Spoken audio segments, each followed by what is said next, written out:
നമസ്കാരം. സാധാരണ കുട്ടികളൊക്കെ ഉള്ള ഒരു വീടുകളിൽ ധാരാളം ബേക്കറി സാധനങ്ങൾ നമ്മൾ വാങ്ങിക്കും. അത് വാങ്ങിക്കുന്ന പകുതി വേസ്റ്റായി പോവുക ചെയ്യുന്നത് പലപ്പോഴും നമുക്കെല്ലാം അറിയാം. അതായത് ഈ വാങ്ങിക്കുന്ന അത് ബിസ്ക്കറ്റ് ആയാലും കേക്ക് ആണെങ്കിലും കപ്പ് കേക്ക് ആണെങ്കിലും അല്ലെങ്കിൽ ഡോനറ്റ്സ് അല്ലെങ്കിൽ അങ്ങനെ ചെറിയ മിഠായികൾ, ചോക്ലേറ്റ്സ്, ഇതെല്ലാം തന്നെ ഒത്തിരി വാങ്ങിച്ചു കൂട്ടാറുണ്ട്, അല്ലെങ്കിൽ പലരും കൊണ്ടുതരാറുണ്ട്. നമ്മൾ പൂർണ്ണമായിട്ടും അല്ലെങ്കിൽ മുഴുവനായിട്ടും ഉപയോഗിക്കാറില്ല. അവസാനം ഇതെല്ലാം എടുത്ത് നമ്മൾ വേസ്റ്റ് കളയുക ചെയ്യുന്നത്. ഇതിന് പ്രത്യേകിച്ച് വേറെ ഉപയോഗങ്ങളൊന്നും ഇല്ലതാനും. സാധാരണ പശുവൊക്കെ ഉള്ള ആൾക്കാർ പശുവിനൊക്കെ എടുത്ത് കൊടുക്കാറുണ്ട്. പക്ഷേ ഇതുകൊണ്ട് നമ്മൾ എന്തെങ്കിലും പുതിയതായിട്ട് സാധനം ഉണ്ടാക്കാൻ ബുദ്ധിമുട്ടാണ്. കാരണം ഓൾറെഡി ഇത് അഴുക്കാവാറായി, അപ്പം പ്രത്യേകിച്ച് കളയാറായി, അപ്പം ചെയ്യാൻ പറ്റത്തില്ല. അപ്പോൾ അങ്ങനെ ഉള്ള ഒരു ബേക്കറി സാധനങ്ങൾ ഡിസ്പോസ് ചെയ്യുന്ന രീതി ഇപ്പം വിദേശ രാജ്യങ്ങളൊക്കെ ഉണ്ട്. ചില രാജ്യങ്ങളിൽ ഇപ്പം അതുകൊണ്ട് വോഡ്കയൊക്കെ ഉണ്ടാക്കാറുണ്ട് ആൾക്കാർ. അപ്പോൾ നമ്മൾ അത്തരത്തിൽ ഈ കളയുന്ന ബേക്കറി സാധനങ്ങൾ കൊണ്ട് ഒരു മദ്യം ഉണ്ടാക്കുന്ന വീഡിയോ ആണ് ഇന്ന് കാണിക്കുന്നത്. അപ്പോൾ ഇന്ന് നമ്മൾ കുറേ കളയാൻ വെച്ചേക്കുന്ന, അതായത് ബ്രെഡ് വരെയുണ്ട്, ബ്രെഡും കേക്കും ബിസ്ക്കറ്റും ഒക്കെ ഉണ്ട് നമ്മുടെ കയ്യിൽ. അതെല്ലാം ഞാൻ കാണിക്കാം. ഇതുകൊണ്ട് നമ്മൾ ഒരു മദ്യം ഉണ്ടാക്കുകയാണ് ചെയ്യുന്നത്, അത് കാണിക്കാം.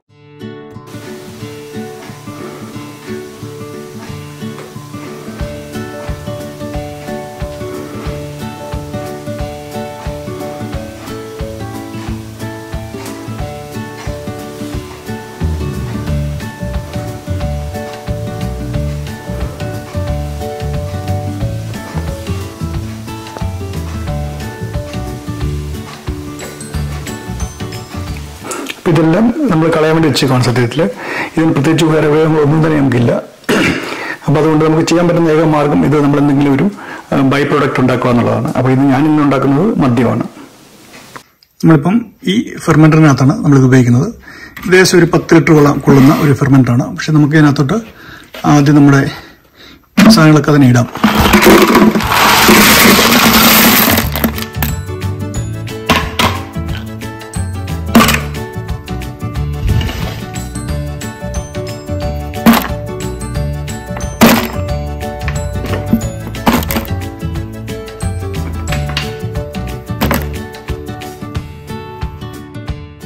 ഏകദേശം നമ്മളിതിനകത്ത് എല്ലാം തന്നെ ഇട്ടിട്ടുണ്ട്. നമ്മുടെ ഉണ്ടായിരുന്ന എല്ലാ കേക്ക് ഇതിനകത്ത് ഇതുണ്ട്. കപ്പ് കേക്ക് വരെയുണ്ട്. കപ്പ് കേക്ക്, ബ്രെഡ്, ചില ചോക്ലേറ്റുകൾ, ഡോനറ്റ് ഒക്കെ എല്ലാ സാധനവും ഇതിനകത്ത്. അപ്പോൾ നമ്മളിതിനകത്ത് എക്സ്ട്രാ ഇടുന്നു എന്ന് പറയുന്നത് കുറച്ച് കറുവപ്പട്ടയാണ്. കുറച്ച് കറുവപ്പട്ട മാത്രമാണ് ഇടുന്നത്. നിങ്ങൾ പോട്ട് സ്റ്റിലാണെങ്കിൽ മാത്രം കറുവപ്പട്ട ഇട്ടാൽ മതി. നേരെ മറിച്ച് നമ്മൾ ഒരു കോളം സ്റ്റിലിനകത്താണെങ്കിൽ ഈ മൊത്തം ഫ്ലേവർ നമ്മൾ ഊറ്റി മാറ്റും. അപ്പോൾ അതുകൊണ്ട് തന്നെ എൻ്റെ ഒരു ഫ്ലേവറും വെളിയിലേക്ക് വരത്തില്ല. അപ്പോൾ നമുക്കിനി ഇതിനകത്തോട്ട് കുറച്ച് ചൂടുവെള്ളം ഒഴിക്കണം.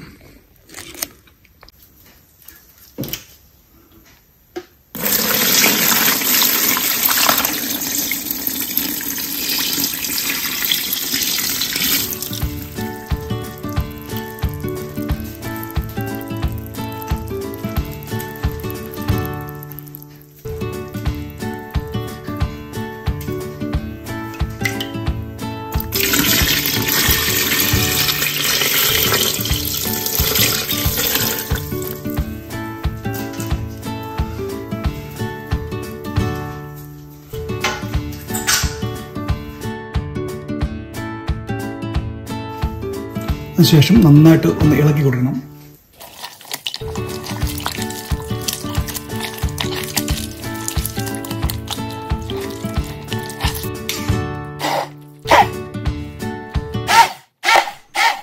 ബ്ലെൻഡർ ഉപയോഗിക്കുന്നുണ്ടെങ്കിൽ നന്നായിട്ട് സ്മൂത്തായിട്ട് ഒന്ന് മിക്സ് ചെയ്തെടുക്കാം.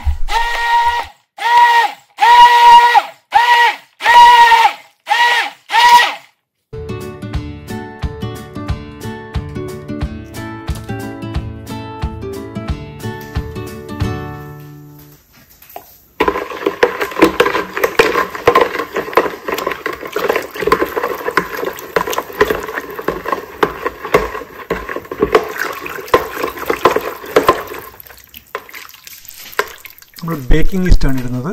ഏകദേശം ഒരു 50 ഗ്രാമിൻ്റെ ആവശ്യമുള്ളൂ. 50 ഗ്രാമിൻ്റെ ആവശ്യമില്ല സത്യത്തിൽ.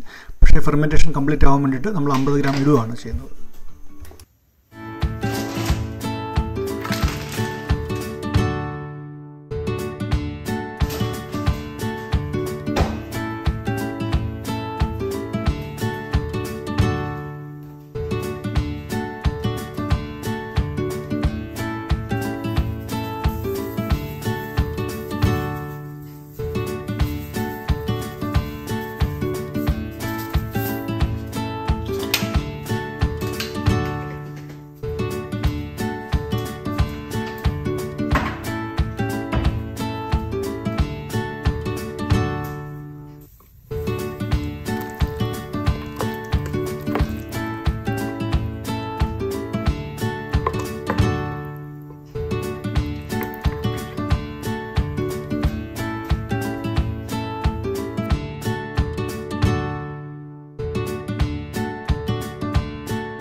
ലിഡ് അടച്ച് നമുക്ക് ഒരാഴ്ചത്തേക്ക് ഒന്ന് മാറ്റി വെക്കാം. ഏകദേശം ഒരാഴ്ച കൊണ്ട് തന്നെ ഫെർമെൻറ്റേഷൻ കംപ്ലീറ്റ് ആവും.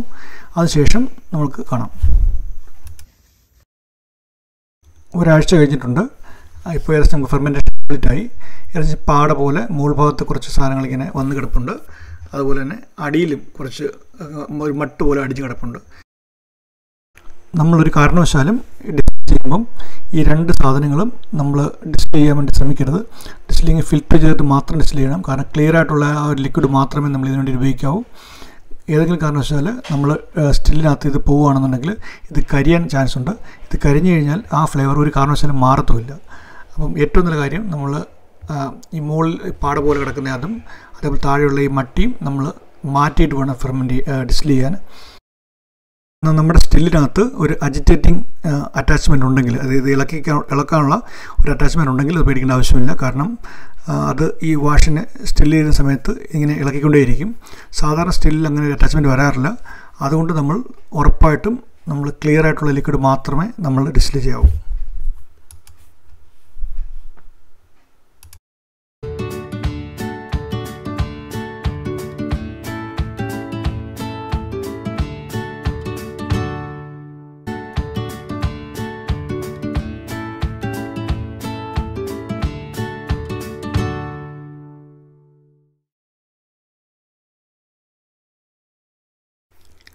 നമ്മൾ സ്റ്റില്ലിലേക്ക് ഒഴിക്കുന്നത് ചെറിയൊരു അരിപ്പ് വെച്ചിട്ടാണ്.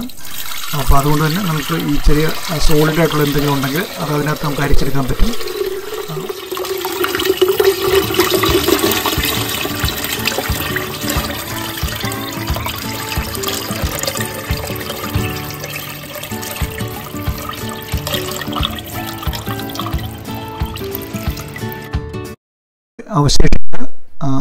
അവശിഷ്ടങ്ങളാണ്.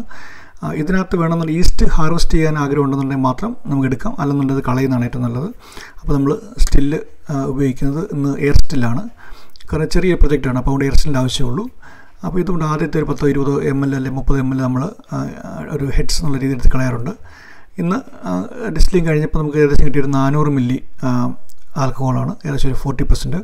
ഈ ആൽക്കഹോൾ ക്വാണ്ടിറ്റി എന്നുള്ളതല്ല, പക്ഷേ നമ്മൾ കളയാൻ വെച്ചിരുന്ന ഒരു എന്താ പറയുന്നത് ബേക്കറി പ്രൊഡക്റ്റിൽ നിന്ന് നമുക്ക് ഏകദേശം ഒരു 400 മില്ലി നമുക്ക് ആൽക്കഹോൾ കിട്ടി. അതാണ് പ്രധാനപ്പെട്ട കാര്യം. ഒരു ചെറിയൊരു ബേക്കറി പ്രൊഡക്ട്സിൻ്റെ ചെറിയൊരു നല്ല മണമുണ്ട്, നല്ല രുചിയുമുണ്ട്.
വീണ്ടും അടുത്ത ആഴ്ച മറ്റൊരു വീഡിയോയുമായിട്ട് വരാം. അതുവരെ താങ്ക്സ്. നമ്മുടെ ചാനൽ ഒന്ന് ലൈക്ക് ചെയ്യുകയും ഷെയർ ചെയ്യുകയും സബ്സ്ക്രൈബ് ചെയ്യുകയും ചെയ്യുക.